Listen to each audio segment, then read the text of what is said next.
Hello, hello. I am going to kind of give a little pause to make sure people kind of filter in through here. But while we're waiting for a few people to sign on in, I wanted to kind of share who I am and what I'm going to be talking about today on the Covet main session. So, super excited about this. So, my name is Stella Digiovanni. I have been in the hair industry for about 14 years, 15 soon. I have been doing extensions for about 11, and I really love the transformation that extensions provide. And I love specializing in this as well as color corrections. So I am originally from Greece. And then I moved to California when I was in my younger years. So I did hair in California just for a short little bit. And then I moved to Vegas. And so now I currently own a hair salon here in Las Vegas. We are a commissioned salon and we do focus on extensions. We do some color as well, but our focus is extension and transformations. So how I got into the hair industry. So from a young age, my mom used to always go into the hair salon every week and get her hair done. So I think that has something to do with it. But what I really loved about this industry is that when I had gotten my hair done and I had an oopsie happen at the hair salon, I realized how much it could ruin your identity and really damage your confidence. And so I went to a stylist who transformed my hair and made me feel confident again. And honestly, how confident I felt was absolutely amazing. I just want to make sure everyone can hear me just in case, because I'm not seeing this audio bar going up and down. So if anyone wants to tell me in the chat that they can hear me just to make sure, that would be lovely. But if not, no worries. I'll just keep going until then. So that being said, so I felt confident. I love that power of transformation. And I know that you can always feel confident through hair. So that's why I decided to go into this industry as well as just help people. So how Comey Hair Salon was born is I was a stylist who started off as an assistant. I went to commission and then I went to booth rental. After booth rental, I was like, I need a little bit more space. I was doing things a little bit more unconventional at the time. No one in my area was really doing hand-tied extensions. And I was a part of this company where I had to go live and do Instagrams and do the photos and all of these things. And at that time, no one was really doing that. And so I decided to go into a suite so I could feel confident. Oh, the sound is a little bit off. Let me see. Okay, 2 seconds. Let me see if I can fix this a little bit. Let's see. Is that better if I go a little closer? Sorry. I just want to make sure you guys can hear me. Well, maybe I'm going to mute it and unmute it. And does that help? I just want to make sure. I want to make sure you guys can all hear me. Okay. Let's see. I hope I fixed it. So we will see if that's a little bit better. I hope. So that being said, I went into my suite and I was doing outlandish things that everyone was looking at me for, like using a real camera. I was doing lighting, ring boxes, everything and so lo and behold, I kept growing my business, and I attribute that to my branding. And so through branding, I feel like I really stood apart and I took off in my career as an extension artist here in Las Vegas. So I kept growing and I kept hiring people, and I just finally really expanded after that into a salon so I could actually empower other stylists to dream bigger, have a career, and really help them along their journey. So really quick, those of you, if you guys have any questions as I'm going through here, please enter it in the chat. I want to make this a conversation. I'm super excited about this topic. So if you guys have any questions, please use the chat box and I will go ahead and answer any questions. So now that you guys know a little bit about me and, how Comey was born and how I grew to this place in my career was through branding. So let's talk a little bit about how I established my unique brand style during that time. So first and foremost, when I'm thinking about branding, what I did to really research things was to think about my ideal client. And my ideal client was, let me give me a second, guys. I just want to make sure the audio is okay.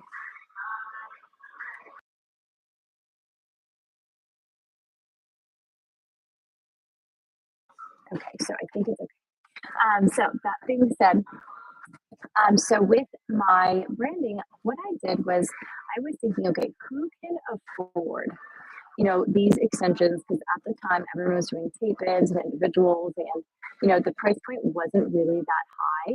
And so, when I was charging $1,500 to $1,700, that was kind of like whoa in our industry. Like that's a lot of money. So what I had to do is I had to think about, okay, my ideal client who is willing to spend the money on this, who are they? And I got clear on that. I got clear on where do they like to shop? Where do they like to go? Things like that. And I really helped me design the elements of my brand. So, like when you're thinking about your ideal clients, I want you to think and do some research on, where do they shop? Who are they? What do they like? Right.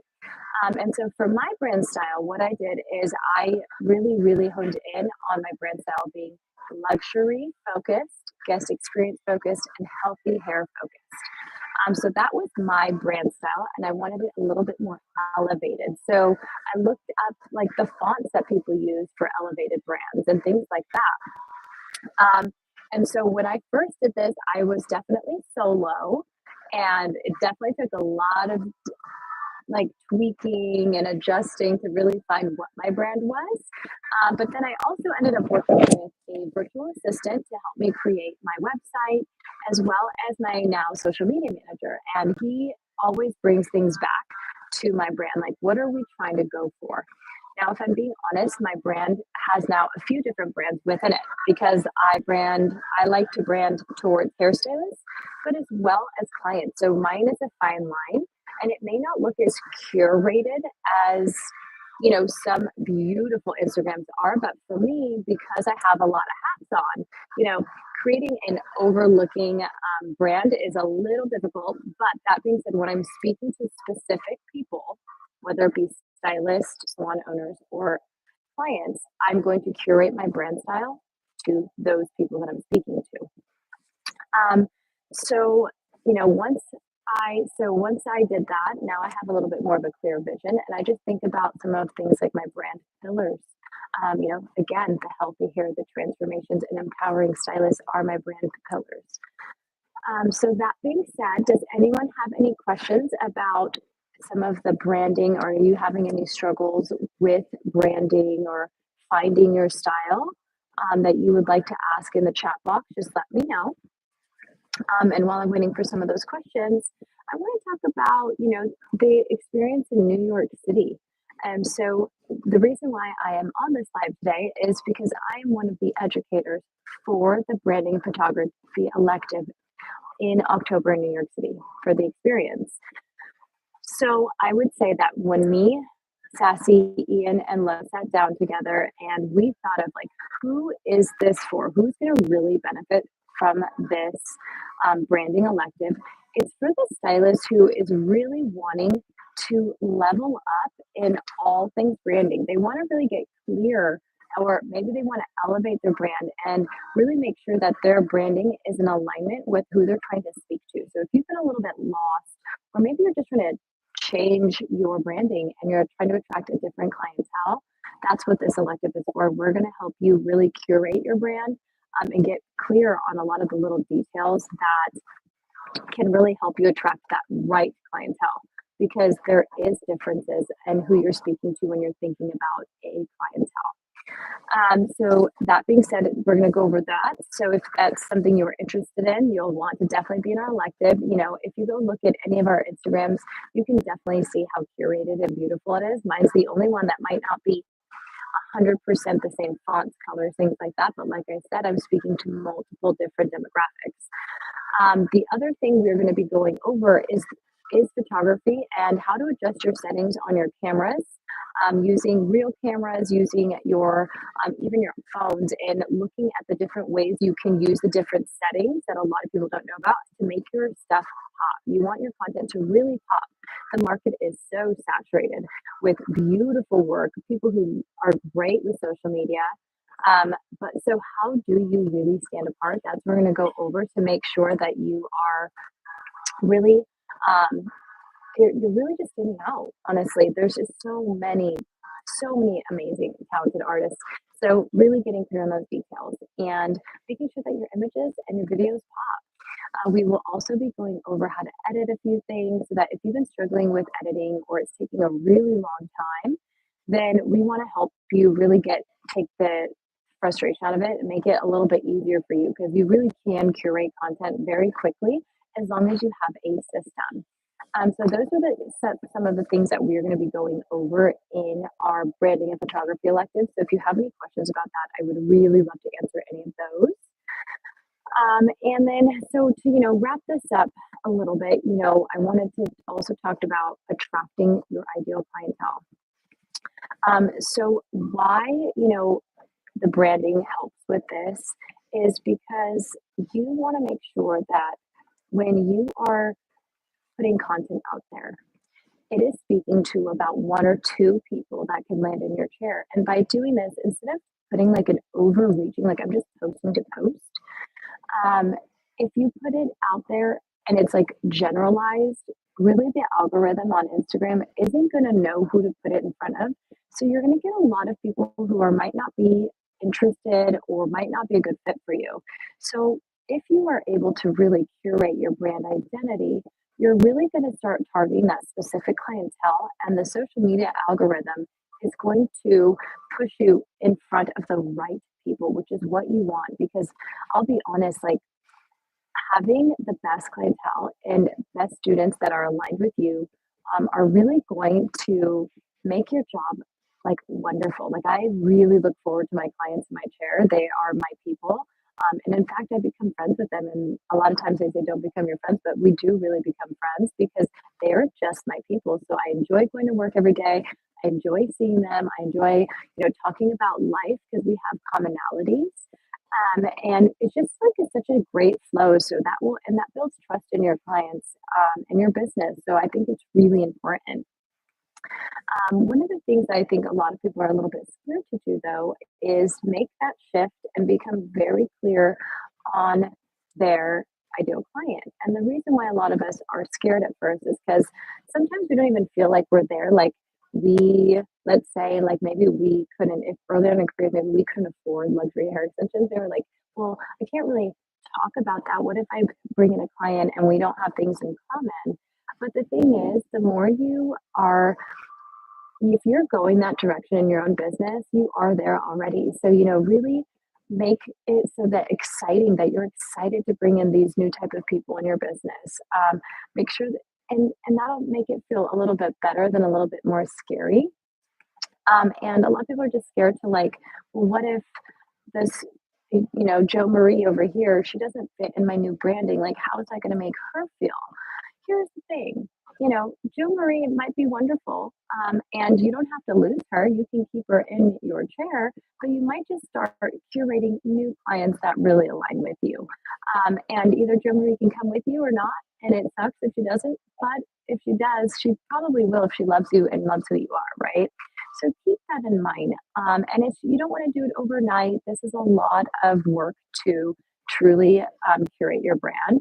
Just little things here and there. Start with like just your colors, think about the aesthetic you like and bring in your own unique style as well. Like I like a lot of luxury brands, but I like the color yellow, which you don't see in a lot of the luxury brands, but I add that in there so to make it more me. And so, make it your own and just do the little shifts at a time. And you can even do things like go on Canva and create little tips and tricks with a new curated post. Canva is a great place for branding, making sure that your unique style is in everything. And we'll go over that in the experience, actually live and hands-on. So I'm super excited about that. But that being said, I think that it's a little shifts here and there till you get those big shifts, but just sitting down and really honing in on your ideal market is one of the keys to make this successful. But that being said, these are like a lot of like broad tips, right? There's definitely more that goes into all of the branding and photography. So if this is something you want to really deep dive with us at the experience, we're really going to be sharing what works for us, what hasn't worked for us, and how we created it. And we're going to be going hands on a lot of this details, as well as hands on with your camera and your phone. So I'm super, super excited to go over all these details with all of you. It's going to be a full day elective, and let me tell you, there's definitely you're just going to learn so much, and I'm super excited about it. So, if you are interested in attending the experience in New York City, this is my second year teaching it, and it's my third year going, and every single time I feel so inspired and I'm ready to take action as soon as I get home. Just being around amazing, collaborative, empowering people in our industry is a game changer. And so I want to invite you to come in and experience the experience. It is just such an amazing event, and you don't want to miss out on it because you will leave feeling empowered and ready to take some major moves in your business and level up inside your business. So the link to apply is inside the details of this video. And for anyone outside of the collective, if you are outside the collective, if you're interested in learning more, just contact myself, Covet and Maine, and we'll be happy to answer any questions for you. Covet Collective, don't forget to check your email. Registration is live because we would love to see you there. So if you guys have any questions, let me know. But in the chat, while I'm waiting a little bit longer, does anyone have any questions about branding and photography? Let me know. Let's see. I don't think there's any questions coming through. But that being said, I'll just in case someone is waiting or typing, the other elective that I'll be going over is passion, purpose, and profits. Oh, hey, Angela. Angela is in the chat box, and she is another educator with us, and I am so excited. She's actually teaching passion, purpose, and profit with me, and we know y'all are going to get so much from this elective. Both of these electives are jam-packed with information. We just can't wait to share. Honestly, one of the best things about the experience is that we do all share what works for us in our business, and nobody holds back. Nobody, gatekeeps. It's amazing. Like, it's just the most amazing experience that I have been a part of, and that's why I love being a part of it. But I hope you guys have a great, great day. Happy Monday. And I look forward to meeting you guys in New York City at the experience.